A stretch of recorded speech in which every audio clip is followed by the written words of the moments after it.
Hey friends, it's Ken. I'm back again, and today I'm going to talk about writer's block and how you can avoid it, how you can eliminate it completely. Hey, I'm Ken. I used to be a homicide detective. I was a cop for over 15 years, and I got sick of it. When I found out I was going to become a dad, I needed to make a change. In the last 15 years, I've started 4 different businesses in 4 different industries, and they've made a lot of money. This channel is dedicated to showing people exactly how to build an 8-figure coaching business.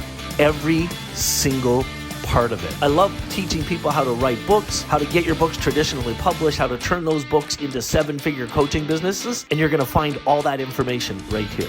Hey, I'm really excited to be back here with you guys, and I was actually just taking a look at books. I love books. I've been working with people and helping them to write their books for more than 15 years.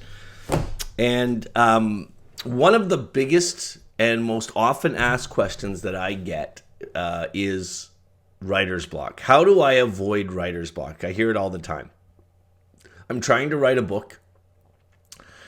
I get started, no problem. I can always get the first chapter, or a lot of people even say, I don't know where to start. I get stuck right in the beginning. I get stuck. But I want to unpack writer's block with you and talk about it in detail. But first, I think in order to really understand what makes it happen, we got to talk about what is it? What is writer's block? What is it all about? Because you literally do not lose the ability to write when you have writer's block.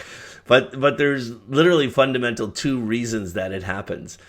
And what writer's block is exactly what it sounds like. It's just getting stuck and not being able to continue writing. But why does it happen? That's what we really want to help to understand here. The biggest reason that writer's block happens is the obvious. People don't know what to write next. And it's really funny because the answer to the question is going to be like super obvious to you. But if you're sitting here watching this video right now, or watching this show, or listening to this show, you're going to fall into one of 2 categories. You're either somebody who has been thinking about writing a book, and I pray that you're somebody who hasn't tried to do it yet, but you just found this show, and you want to write a book, so you tripped on this coaching, these messages that I have here about book writing, and you're going to take advantage of them. But I have the feeling that just with the title of this episode, the vast majority of people that are here are people that are have already tried, and they're stuck in writer's block right now. In fact, what I'd love to know, if you could just type in the comments below of all the people that see this show or hear it, which category are you in? Are you thinking about writing a book, or are you trying to write a book right now, but you're getting writer's block? Friends, the number one reason people get writer's block has to do with preparation. And that's not even about the act of writing. Writer's block actually occurs, or is set up to occur, long before you even start writing your nonfiction book or any book at all. And this part really disappoints me, but I get it. I understand it. Why do people, let's talk about this. Why do people write books? And I teach people how to write nonfiction books. I teach people how to write self-help books, books that you can use to build a business, that you can use to raise your credibility, to raise your notoriety, to get people paying attention, and as a precursor to people buying things from you. They get to know you. When they know you, they like you, they trust you, etc. And here, there's just no easy way to say it. So this is gonna feel a little bit uncomfortable to some of you. But the number one reason that people get writer's block is they're not readers themselves. Now, I know that that's going to be a painful little pill for some of you guys to take, because it feels a little weird, right? Like writing a book and you don't read yourself, but it's a reality. I have interviewed over 1,000 people that wrote books that failed, and I've done surveys. I've been studying this subject for over a decade now, like literally taking the time to talk to people, to look at books, to research the content that's in their book. And the number one thing that I find is, in the first reason it causes writer's block, is that you don't read yourself. If you were just to take the time to start reading some books that are in your niche, in your category. It would help you to understand the flow of information in the book. I'll give you an example. I'm writing a book right now called Build Your Following at the time of this recording. And in order to get ready to write this book, what I did is I went out in the market, actually went to my library, my own book collection, because I have thousands of them. And I grabbed 5 books, these guys right here, 5 books that are all written about the topic in one way or another. And I've read all these books before, but I'm reading them again. I read on average 3 to 4 books a month. And I'm reading all those books again, not because I want to plagiarize the information, but because I really want to have a good feeling. Every one of those books is a New York Times bestseller. And I read them, and I'm in the habit of reading a book a week because I want to write the best quality books possible. And if you're not a reader yourself, then you're going to struggle. You're going to get writer's block. You're not going to know what to put in the information.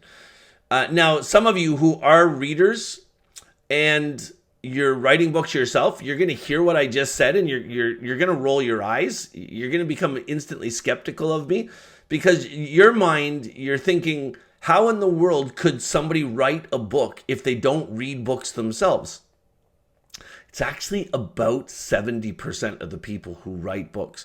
Now, let me qualify that.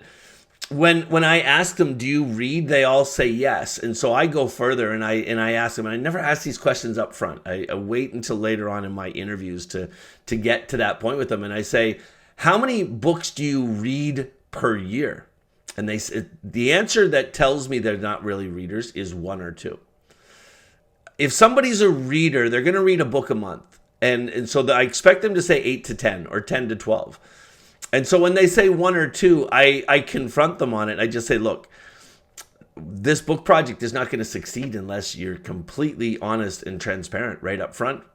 I have a feeling that part of the reason is you're not really into reading yourself and you struggle with the actual reading yourself. And more often than not, they accept it. They admit it.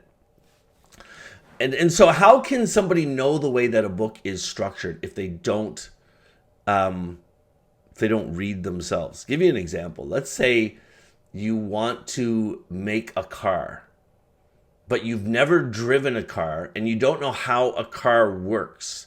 Do you see how much more difficult that act would be? You could have all the education in the world, but there's not a lot of writers who actually take the time to take courses on how to write books, right? Well, on that note, if you go into the show's notes, there's a link to an online workshop. It's an hour long. You can go through the info really fast, and it explains to you exactly how to structure a book. So you're going to know exactly how to structure it, and it's going to eliminate writer's block, which brings me to point number 2 in this little session. The number one way to completely eliminate writer's block when you're writing your book is to structure the book up front. Structure the book up front. Let me explain what I mean by this.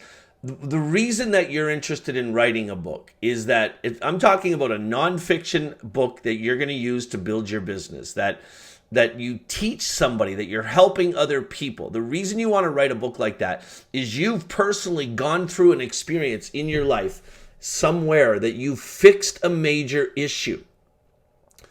Could be you've lost weight. Could be you've started a business. You fixed a relationship. You started making more money. But there's something that's happened and other people started to notice it. So they come to you and they actually ask you, what did you do?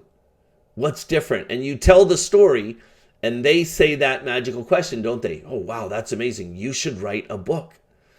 And so you hear this over and over and over again. And then you finally just draw a line in the sand. You say, you know what? I'm going to write a book. And you sit down and you start writing. That's what happens. Now, when you understand what structuring is and how to do it, you're going to be like, damn, I wish I would have known that up front. Some of you so about 5% of people, going back to my surveys for a second, when I do the research, what I find is that about 5% of people actually structure their content first. What does structuring mean? It means writing down a bullet point list of what you're going to write in your book before you write it. Most often they use spreadsheets to do it, but they structure the book right up front so they can see the flow of the book, and they compare that structure to other books that they like, and they know that they're on the right track because the format works already. They call it book hacking, right? What you're doing, you're modeling excellence when you do this. But again, going back to the research, I ask people, okay, how did you get ready to write your book? And I'm wanting them to say, well, I structured the book. I figured out what's the right order for the chapters. Then I figured out what stories of mine I wanted to use in each chapter. Then I figured out what I was going to teach in each chapter. Then I needed to add some type of proof. Friends, I just told you exactly what to do to eliminate writer's block. So what you want to do, listen to this carefully again. You want to first, before you start writing, take the time to ask yourself, what's the right way to structure these chapters? What's the right order to structure these chapters so that when somebody's reading the book, they have the biggest interest in continuing to read? The reason so many people start reading books and never finish, if you've tried to read books and you never finish, the reason that happens is you get reader's block. I bet you've never heard of that before. You get reader's block. Reader's block is kind of like writer's block. It's when you can't read any further because the information is disconnected. A badly written book is going to cause reader's block.